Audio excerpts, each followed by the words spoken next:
Welcome to Canuck of the Dead. Today's episode is actually kind of cool. I've been looking to talk with this man on this show. He is a co-host from another show I do called The Figure Gore and is one of the kings of deathmatch wrestling. This is Mad Man Pondo. Pondo, how you doing? I'm good. How about you, man? Oh, I am doing great. How's the new year so far? So far, so good, but we've got lots of time to mess it up, so we're keeping that open. Cold? Is it cold? Cool. It's very cold. It actually snowed today for the first time. I haven't been outside. Weather in Jeffersonville, Indiana. It's 35 degrees and cloudy in Jeffersonville. 35 degrees. So just over freezing. Nice. That's like summer. A little bit. Yeah. I don't know if it's summer or not. But Well, Pondo, I'm not going out playing football in this shit, I'll tell you that. Exactly. Ever since this show kicked off, I've wanted to get you on here because we have a blast on the Figure Gore talking horror and wrestling. It's funny. I'm looking at all the surrounding things, and I have met a lot of the people in person, like Michael Myers and Leatherface and Ghostface and one of the Predators, and so it's kind of cool. Well, see, and it was interesting when we first met. We did COVID Con 2 years ago. It's almost 2 years ago now. That's crazy. I can't believe that 2 years ago. But that was the first thing Kenny told me after we got off the air. He goes, "Yeah, Pondo's a huge horror nut." It's like, "Oh, really?" Yeah. And that's what birthed our podcast, The Figure Gore. Yeah. And you hooked me on to The Bite. Yes, this one right here. Yeah. Bite. We're going to do a spotlight on that in this show as well. So that's cool. Stay tuned for that. But with you, I wanted to talk about your love of horror and some of your classic stuff. Now, I'm going to jump in right away just so people can be familiar with Pondo. Like I said, this guy is deathmatch personified. If there is something out there about deathmatch wrestling, you're going to see his name attached to it. Explain this one. Where did you meet him? I have the only tattoo that Dave Brocky, Odorous Urungus, ever did. He didn't do the portrait of himself, but if you can see right above the portrait, you can see his autograph. He took the tattoo gun and autographed his name in my leg. So That is awesome. I got the portrait. And then he was at a horror convention, and there was all these people in line, and he looked over. I don't know. I was like in maybe 15th in line. He looked over and he was like, fuck this line, Pondo, get over here. And everybody's just looking at me like, who's this guy? Nice. Well, I gotta ask then, with your love of horror, is that what kind of pulled you into the deathmatch side of wrestling? I would say not, because there was these pay-per-views that WWE would do every weekend called In Your House. Yeah. And they were more or less made for TV matches up until the main event. Do you agree to that? Do you remember those or no? Yeah, it was like, the old jobber shows. Yes. So me and a whole bunch of friends, we would get together at my house, and those damn things were 50 to 80 bucks every weekend. So we would all get our money together and rent the pay-per-views. And I would notice out through the pay-per-views, we didn't care too much about too much of it.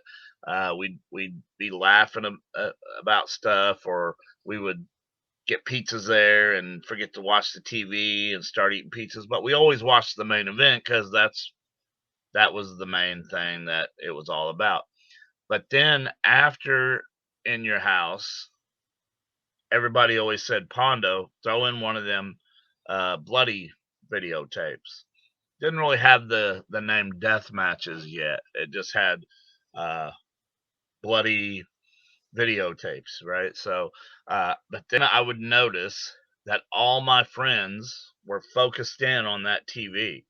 So I'm like, oh yes, this is what I can do. So that's more or less what made me want to do deathmatch wrestling just because I knew that I could do it. I knew that because I've been getting hurt all my life, you know, and one, I'll tell you a story. There was this tree in my front yard in Florida, Illinois, that I was not supposed to be climbing. Well, I was almost to the top, and my dad came out and yelled my name just for me to come in and eat, and I just let go, hit so many branches on the way down, and when I hit the ground, I jumped up and was apologizing. I'm like, Dad, I'm so sorry, and he was more worried that I broke 20 bones on the way down the tree. But No. just stuff like that. But yeah, that, and then I had a videotape of a guy named Masanaga who and Mr. Danger Masanaga and Mr. Pogo that I just wore out, that I had to buy a separate videotape. And I'm on first name basis with both those guys. Mr. Pogo passed away, but Masanaga is still alive, and I'm on first name basis with them guys. I eat at Masanaga's restaurant when I'm over there, and he always is happy to see me. So I would That- say, oh, and I, if you see the pictures, I got these things on my wrist that says Wing. He gave me those. He's Mr. Danger, and he told me to call myself the American Danger Man. So, what better compliment from your hero telling you to do something like that? no kidding. Yeah, because like you are insane when you get in the ring. I Like do my best. without a doubt. Like you I would have to say you're horror personified in the ring. I'll take that. But then we also have this connection, 2001 Maniacs. right? Yeah. So I wrestle for the Insane Clown Posse a lot, and two of the guys who was filming the JCW matches noticed that I was wearing horror movie T-shirts all the time. So they asked me. They said, "Would you like to be in a horror movie?" I was like, "Hell yeah, I want to be in a horror movie." Well, little did I know the horror movie that they got me in was gonna have none other than Freddy Krueger, Robert Englund in that damn thing. Yeah. So for a first movie, I don't think I could have done much worse. No kidding. No And kidding. if you saw the movie, it's a fun, cool, good movie. Like even if I wasn't in it, I would like it. I thought it was really good, and I really maybe two people have told me, "Oh, I didn't like that movie," but everybody else was like, "Yeah, that was a really good movie." Well, then let's bring you back around to horror then. What is it about horror that you like? Like what kind of horror films are the ones you're attracted to? Growing up, all the kids knew that they're at Halloween they had this is give you a little backstory. At Halloween, when I was in first grade, you know the little candy cigarette boxes that had um, Frankenstein, Wolfman, Dracula, the Mummy on them. Yep. For some reason, I'll never forget this. All the kids in the class collected all those and they gave them to me because they knew that I loved Frankenstein and Dracula and Wolfman and all that. On Sundays, they had this thing called Saturday night. I'm sorry. First, it was so Friday. You never knew what you was gonna get. It could be an action film, it could be whatever. But on Saturday at 11 o'clock, they had something called Saturday Night Shockers, and at a young age, for some reason, after 11 o'clock, cussing and nudity could go on. And I'm a kid. My parents are in bed, so I remember we talked about this on the Figure Gore, uh, the movie Squirm with all the worms. Um, there they were, a couple of titties right there. I was like, holy shit! But I was already into the Universal monsters, the Frankenstein's, but then shit started evolving, so you move with it, and so then I started really liking that, and then I would go back and watch oh, I can't remember what this thing, Dark Shadows with can't remember, Basil, what was his name? I can't remember as Anyway, well. I know it, the it one you was, mean. yeah, and just everybody, my family, my all my Christmas presents was always something horror related. Um, Everybody just knew that I was into horror, and then uh, when I was 13 years old, they re-released the movie The Exorcist, and I couldn't wait. There was kids in my school like, "Oh my God, don't go see that," and I'm like, "Oh no." Here's the thing, though. I had read in the magazines what everything was coming. I just wanted to see how they made it look. So, 13 years old in my hometown, if you had a note from your parents, they didn't have to be present. You could get in. So, Oh, 13 years wow. old, here I am watching The Exorcist, right, in the movie theater, and then I start hearing about the okay. Now, the reason I was so interested in The Exorcist, they was talking about people passing out in the theater, people had to Yep. get uh, stretchered out, all this crazy shit that I'm like, oh my god, what's in this film that could be that bad? And then commercials or uh, movie, oh, they show movie reels of things, and this was way before internet.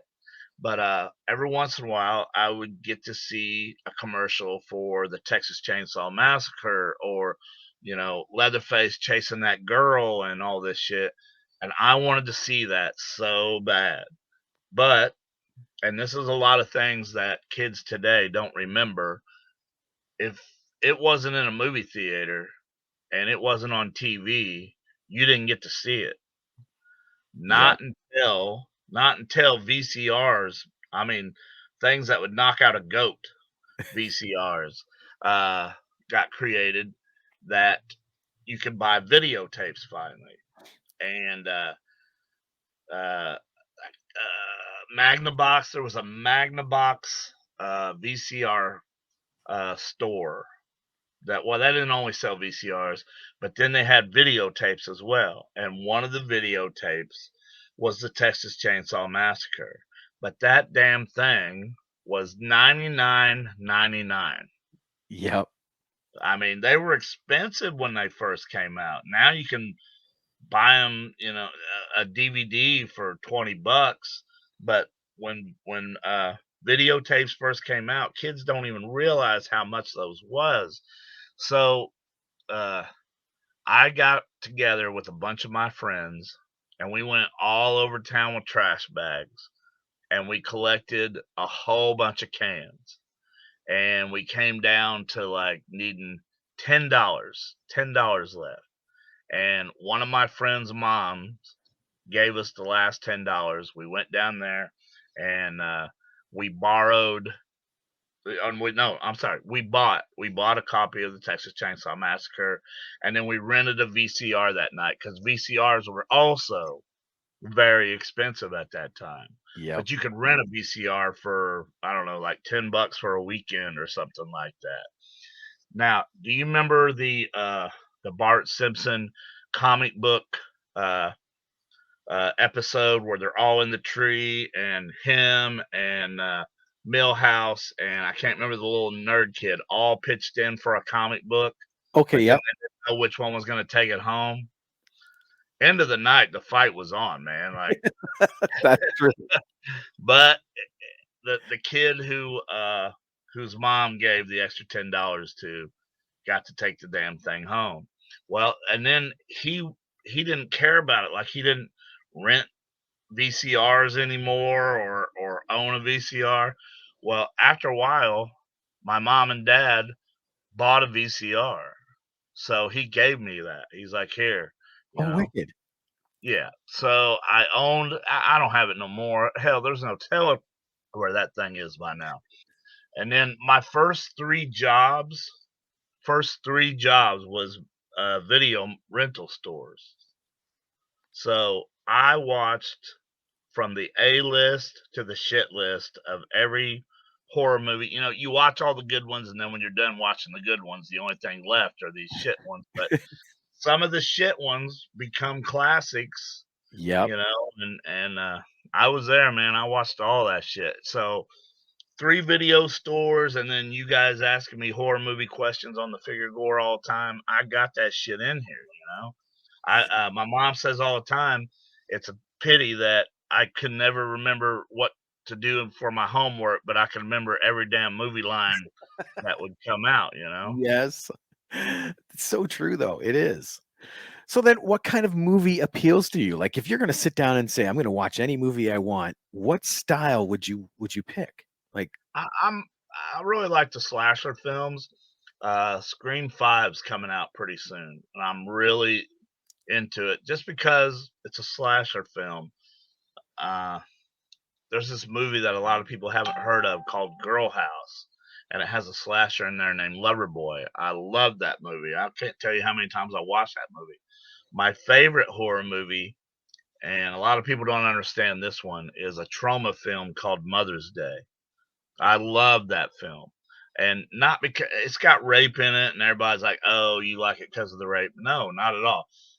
There's two brothers in there, and they're adults, but they argue back and forth. Like one likes punk, one likes disco, and they're all the time saying punk sucks, and the other one says disco's stupid. I mean, they're two adult brothers, but they just fight all the time, but they're raping killers, and it's their mom teaching them how to do that, which is just a really weird concept. But yeah, slashers. I would say slashers. slasher. That that and I'm really into kung fu movies. I love the older shit, the making the noise and all that. I like those kind of films. And then I mean, I'm a pretty good Uh, I really don't care. Like I'll go to any movie, but I'm more into the horror and the slasher movies. Gotcha, gotcha. So, what is your opinion then too? Now, a lot of the movies have the CGI as opposed to the practical effects, and I so some people are on the fence about it. What is your gut on that?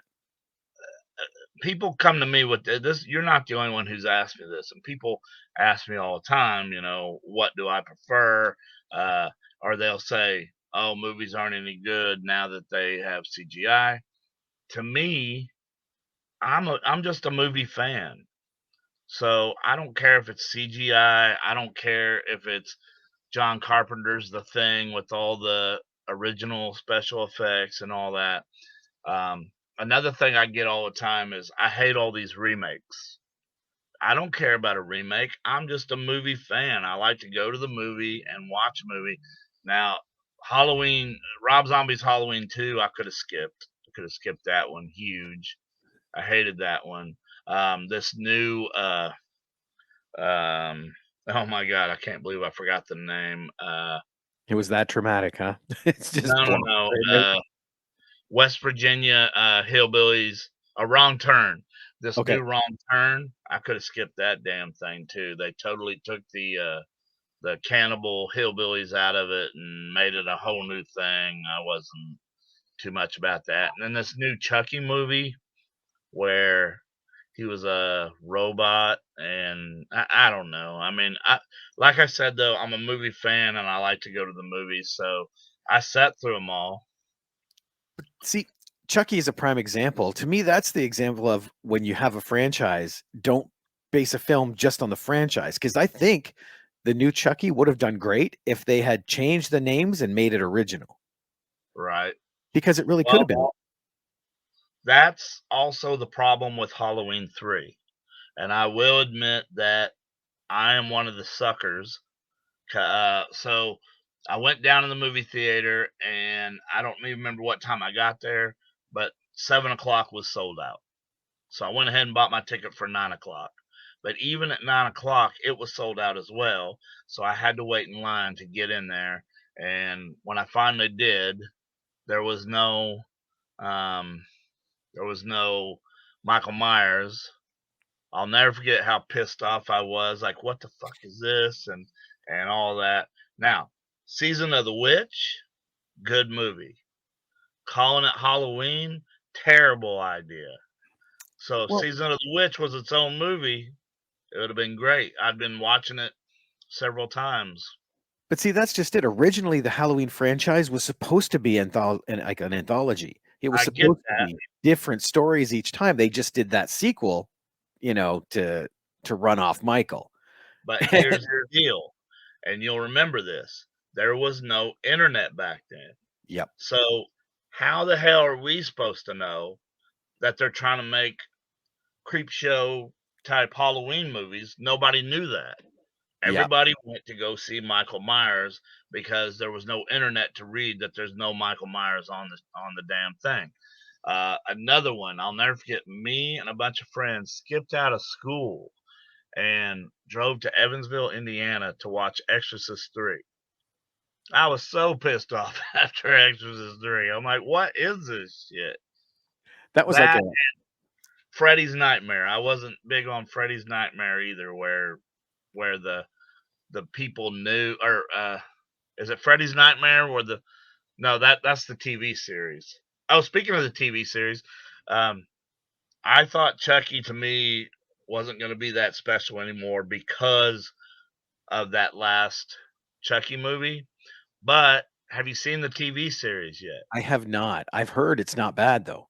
It's great. It's good, man. Like it's got me back into wanting to check out Chucky, and yeah, I'm shocked that they did as good a job of getting me into it. And then excuse me, I was just at a horror convention not too long ago, and I'm walking past the tables, and Alex Vincent goes, "Hey, Pondo," and I was like, "Oh shit, you remember me?" And he says, "I'm not the one that gets hit in the head all lot. You are." But so it's cool to see my buddy in there, hanging out with Jennifer Tilly, and yeah, and but But yeah, check out those Chuckies when you get a chance. that was the one they actually brought Brad Dourif back for. Yes, he's in it as well. And then I don't know what this is about, but coming to Netflix pretty soon, there's a sequel to Texas Chainsaw Massacre. It's supposed to be an actual sequel this time. So I don't know. Uh, if you look on your computer when that's coming out, you'll see that there's a new Texas Chainsaw Massacre coming out, and there's a video game coming out. A That's video the game. only that's the only man. I got a PS4. I'm happy with that, and now they're making a Texas Chainsaw Massacre video game, and the guy who's playing Leatherface is Kane Hodder. Oh wow. Damn it, why does PS5 have to be so expensive right now? But I'm the type of guy. Check this out. Where did I lay that? I'm the type of guy that will buy a video game and just wait until nobody else. This is a PS3 brand new Alien Isolate. Isolation game that's never been open. I'm just waiting for the day when I got nothing better to do, and my PS3 is laying right here, and I'll play Wow. Alien. I couldn't hold it that long. Ah, I couldn't do it. I got the Friday the 13th game still in the package as well. You haven't played that? Man, Kane plays Jason in that. Oh, I have played it. I'd go to my friends and play it, but I decided to hang on to mine and wait till someday. You know, quarantine would have been a damn good time, but I don't know. I never stayed in the house for quarantine. I was either door dashing or wrestling. So Man. Well, one of the things people can do if they want to hear more about your exploits is check out this book, Memoirs of a Madman. I put a lot of heart into that, and John Cosper and me would go to Denny's, and Denny's finally would just put us in the private room, where they usually put the police and stuff like that. And I would talk into his recorder, and then he wrote the book. And if you guys are interested in this book, you can get it on Amazon.com, or you can go to eatsleepwrestle.com and talk to John Cosper, the writer, about getting an autographed copy. But I haven't had anybody say that they did not enjoy this book or they didn't laugh out loud, because I put everything from um, my time in Japan, embarrassing stories, how many times I had sex with Bridget the midget. So much stuff is in this book. That is awesome. And the other cool thing I think is really cool about you is the shirts, because every one of your shirts is so cool. Corey Higdon had a dream of putting together a website for deathmatch wrestlers only. You have to be a deathmatch wrestler to be on this t-shirt site. And I got him in touch with Japanese deathmatch workers who he was huge fans of, and he just freaked out. And we just kept working on things, which he worked on it more than I did. But he would even tell you that I was a huge help. But if you go to www.deathmatchworldwide.com, even if I'm not your favorite deathmatch worker, which I should be, there is all types of every deathmatch worker you could think of has put a T-shirt on this site for sale. That's awesome. And I think, is this the one that Joe has the one for you on? Uh, to the left middle, Okay, where I'm hacksawing that some is guy's it. shoulder blade down. Okay, yeah, that's it. The middle left, that's the one designed by Figure Gore co-host Joe Tong. It's That's up right. there. You can see it. So yeah, make sure you check that out. Now, as for all the fans out there, stay tuned, because when we come back for the bonus stuff, I'm going to ask Pondo about his appearance in 2001 Maniacs and where exactly you could see him one of many, many times. So stick around.